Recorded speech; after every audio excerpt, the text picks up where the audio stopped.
ভিডিওতে বলেছিলাম পাকিস্তানকে ছাড়পত্র দিয়েছিল তাদের দেশে তেল নিয়ে যাওয়ার জন্য হরমুজ প্রণালী দিয়ে ইরান, কিন্তু তারা কি করেছিল?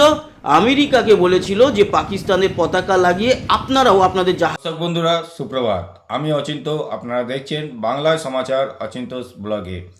বাংলায় সমাচারে আজকে থাকছে ইরান, আমেরিকা এবং ইসরায়েলের মধ্যে যে যুদ্ধ চলছে সেই যুদ্ধের বেশ কিছু বিশেষ তথ্য, যেমন আমেরিকা এবার স্থলপথে আক্রমণ করবে।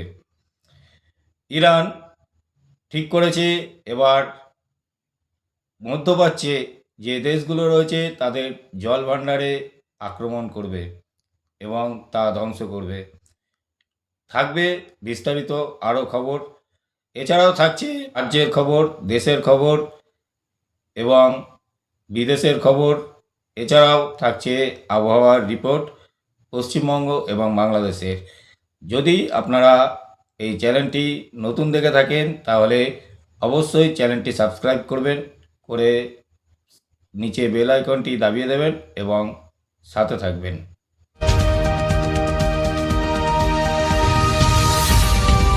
ভিডিওতে বলেছিলাম পাকিস্তানকে ছাড়পত্র দিয়েছিল তাদের দেশে তেল নিয়ে যাওয়ার জন্য হরমুজ প্রণালী দিয়ে ইরান, কিন্তু তারা কি করেছিল?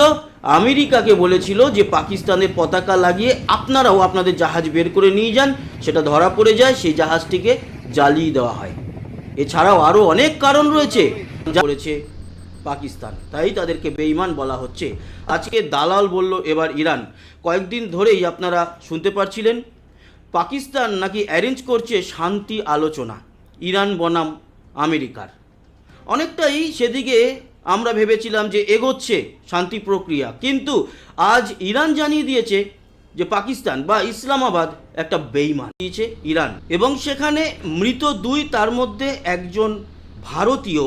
আপনাদের জানিয়ে রাখি, শুধু এই এক ভারতীয়রই যে মৃত্যু হয়েছে তা নয়, টিম ঢুকে পড়েছিল, তাকে তারা গুলি করে নামিয়েছে। আর এখনও পর্যন্ত ইরান দাবি করেছে মোট 17খানা ফাইটার জেট এবং তেলবাহী যে উড়োজাহাজ রয়েছে সেই সমস্ত ধ্বংস করেছে, যদিও খণ্ডন করেছে এই দাবি আমেরিকা, যেটা আমেরিকা করেই থাকে।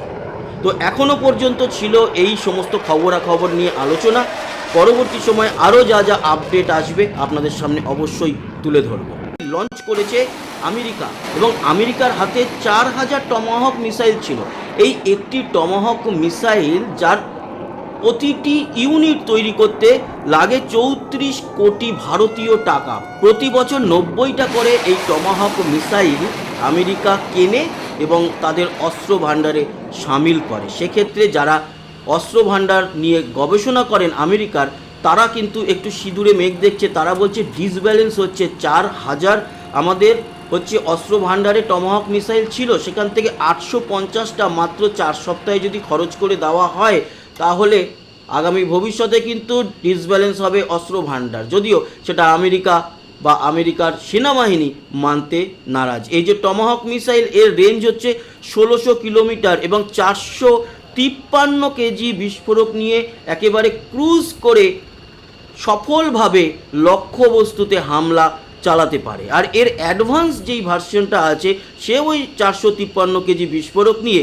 2500 কিলোমিটার দূরের যে কোনো আঘাতস্থলে গিয়ে আঘাত হানতে পারে। জলযুদ্ধ শুরু করতে চলেছে। কয়েকদিন আগে জানিয়েছিলাম ইরান বলেছিল যে তেষ্টায়, জলের অভাবে মরবে নাকি সৌদি আরব, কুয়েত, বাহরিন, ওমান, কাতার, এই সমস্ত দেশের নাগরিকরা। কেন? কারণ এই সমস্ত দেশের জল তৈরি হয় ডিস্যালিনেশন প্লান্টের মাধ্যমে, মানে জল শোধনাগারের মাধ্যমে। এই দেশগুলোতে তো মাটি খুললেই জল পাওয়া যায় না। আমরা খুবই ভাগ্যবান, আমরা তেল কিনলেও আমাদের জল কিনতে হয় না। আর ঠিক মধ্যপ্রাচ্যের অবস্থা উল্টো, তারা মাটি খুললে তেল পায়, জল পায় না। এটা তাদের ভৌগোলিক কারণে হয়ে থাকে, কিন্তু তার জন্য তারা পিছিয়ে থাকেনি। আমরা তেল উৎপাদন সেইভাবে না করলেও বিদেশ থেকে কাঁচামাল কিনে এনে আমরা তাকে শোধন করি। এরা করে কি, সমুদ্রের জলকে শোধন করে পানীয় জল হিসাবে তারা পরিশুদ্ধ করে ব্যবহার করে, পান করে। এটাই মেন সোর্স তাদের ড্রিঙ্কিং ওয়াটারের। সেই যে ডিস্যালিনেশন প্ল্যান্টগুলো বা জল শোধনাগারগুলো, সেগুলোর উপরে কিন্তু এবার হামলা চালানো শুরু করতে চলেছে। মেনে না নিলে এবার মার্কিন বিশ্ববিদ্যালয়গুলি যেগুলো রয়েছে এই মধ্যপ্রাচ্যে, মানে বাহরিন, ইরান, এই বিশ্ববিদ্যালয়গুলোর উপরে এবার ইরান ক্ষেপণাস্ত্র হামলা চালাবে। কি শর্ত? শর্ত হচ্ছে যে বিনা যুদ্ধে চলে যেতে হবে এই ইরানের আশেপাশের হরমুজ প্রণালী সহ সমস্ত অঞ্চল ছেড়ে, আরব সাগর ছেড়ে, আমেরিকান এবং ইসরায়েলিদের, এবং কোনো ক্ষেপণাস্ত্রর আঘাত ইরানে যেন না হয়। সেই শর্ত আমেরিকা মানবে না বলাই বাহুল। আজ বিরোধী দলনেতা শুভেন্দু অধিকারী নন্দীগ্রাম এবং ভবানীপুর উভয় কেন্দ্রে থেকে বিজেপির প্রার্থী হিসাবে মনোনয়নপত্র জমা দিয়েছে। নন্দীগ্রামে মনোনয়নপত্র পেশের সময় কেন্দ্রীয় মন্ত্রী ধর্মেন্দ্র প্রধান উপস্থিত ছিলেন। বিধানসভা নির্বাচনের আগে নির্বাচন কমিশন রাজ্যে নজরবিহীন রদবদল করেছেন। কলকাতায় 31টি থানার ওসি এবং রাজ্যের 142টি থানার আইসিকে বদলি করা হয়েছে। নির্বাচন কমিশন পশ্চিমবঙ্গের জন্য চতুর্থ সাপ্লিমেন্টারি ভোটার তালিকা প্রকাশ করেছে। শাসক দল তৃণমূল কংগ্রেস ভোটার তালিকায় অস্বাভাবিক পরিবর্তন রয়েছে বলে দাবি করেছে। পশ্চিমবঙ্গে বিধানসভা নির্বাচনের জন্য কংগ্রেস 284 জন প্রার্থীর নাম ঘোষণা করেছে। বহরমপুর থেকে লড়বে অধীর রঞ্জন চৌধুরী এবং মালদহ থেকে মৌসম বেনজির নূর। বিজেপির পক্ষ থেকে নির্বাচন কমিশনের কাছে মুখ্যমন্ত্রী মমতা বন্দ্যোপাধ্যায়ের নির্বাচনী প্রচারের ওপর নিষেধাজ্ঞা দাবি করেছেন আদর্শ আচরণবিধি লঙ্ঘনের অভিযোগে। টলিউড অভিনেতা রাহুল বন্দ্যোপাধ্যায়ের মৃত্যু। পশ্চিম মেদিনীপুরের তালসারিতে শুটিংয়ে চলাকালীন জলে ডুবে টলিউডের অভিনেতা রাহুল বন্দ্যোপাধ্যায়ের আকস্মিক মৃত্যুতে শোকের ছায়া চলচ্চিত্র জগতে। তামিলনাড়ু মুখ্যমন্ত্রী এম.কে. স্টালিন এবং অভিনেতা বিজয়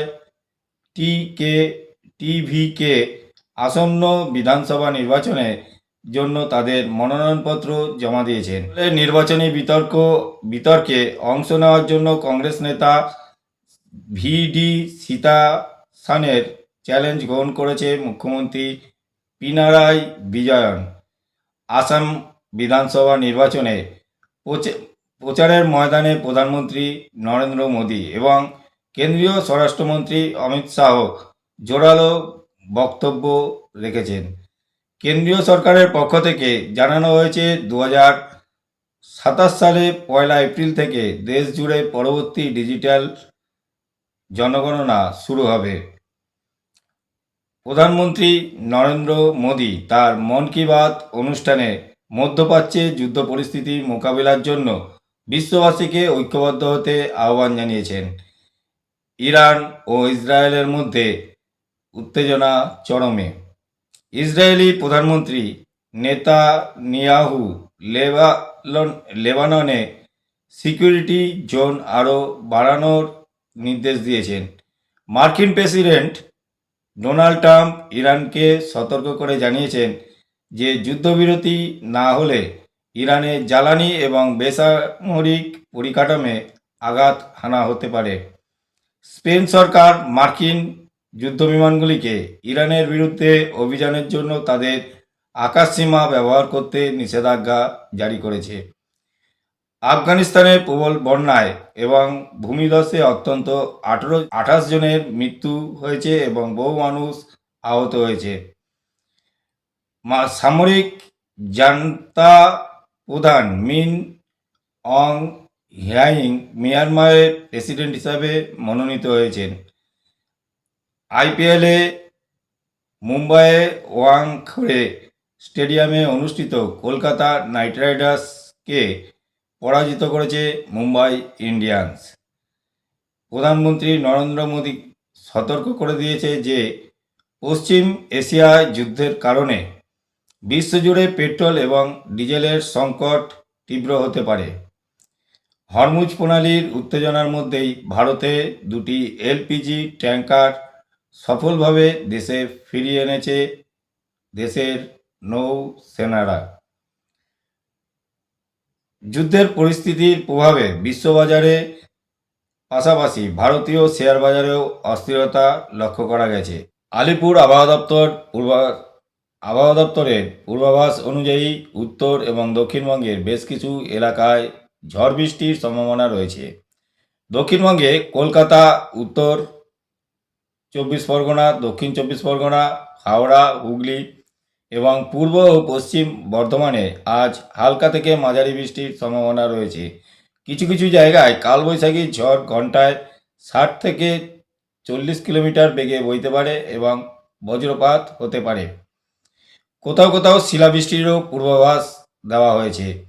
উত্তরবঙ্গের জেলাগুলি দার্জিলিং, কালিম্পং, জলপাইগুড়ি এবং আলিপুরদুয়ারে বজ্র বিদ্যুৎ সহ বৃষ্টির সম্ভাবনা বেশি। উত্তরবঙ্গের জেলাগুলিতে ভারী বৃষ্টির এবং শিলাবৃষ্টির সতর্কতা জারি করা হয়েছে। কলকাতার সর্বোচ্চ তাপমাত্রা 32 ডিগ্রি সেলসিয়াস এবং সর্বনিম্ন তাপমাত্রা 25 ডিগ্রি সেলসিয়াসের কাছাকাছি থাকতে পারে। আর্দ্রতাজনিত কারণে অস্বস্তি অনুভূত হবে। বাংলাদেশের আবহাওয়া দপ্তরের তথ্য অনুযায়ী আজ দেশের অধিকাংশ বিভাগে অস্থায়ী দমকা বা ঝোড়ো হাওয়া সহ বৃষ্টির সম্ভাবনা রয়েছে। ঢাকা, ময়মনসিংহ, খুলনা, বরিশাল, চট্টগ্রাম এবং সিলেট বিভাগে অনেক জায়গায় এবং রাজশাহী ও রংপুর বিভাগে কিছু কিছু জায়গায় অস্থায়ীভাবে ঝোড়ো হাওয়া সহ বজ্র সহ বৃষ্টি হতে পারে। কোনো কোনো অঞ্চলে বিচ্ছিন্নভাবে শিলাবৃষ্টির সম্ভাবনাও রয়েছে। দেশের দিনের তাপমাত্রা সামান্য হ্রাস পেতে পারে এবং রাতের তাপমাত্রা প্রায় অপরিবর্তিত থাকবে। প্রধান ঢাকার সর্বোচ্চ তাপমাত্রা 32 ডিগ্রি সেলসিয়াস এবং সর্বনিম্ন তাপমাত্রা 22 ডিগ্রি সেলসিয়াস। চট্টগ্রামে সর্বোচ্চ তাপমাত্রা 31 ডিগ্রি সেলসিয়াস, সর্বনিম্ন 22 ডিগ্রি সেলসিয়াস। সিলেটে সর্বোচ্চ তাপমাত্রা 32 ডিগ্রি সেলসিয়াস এবং সর্বনিম্ন 19 ডিগ্রি সেলসিয়াস। রাজশাহীর সর্বোচ্চ তাপমাত্রা 34 ডিগ্রি সেলসিয়াস এবং সর্বনিম্ন তাপমাত্রা 17 ডিগ্রি সেলসিয়াস হতে পারে। ঝড় বৃষ্টির সময় নিরাপদ আশ্রয়ে থাকার পরামর্শ দেওয়া হয়েছে। দর্শক বন্ধুরা, বাংলায় সমাচার আজ এই পর্যন্তই। ভালো থাকবেন, সুস্থ থাকবেন। আর চ্যানেলে যদি নতুন হয়ে থাকেন তাহলে অবশ্যই চ্যানেলটি সাবস্ক্রাইব করবেন এবং বেল আইকনটি দাবিয়ে দেবেন যাতে সবার প্রথম আপনারা দেখতে পারেন বাংলায় সমাচার।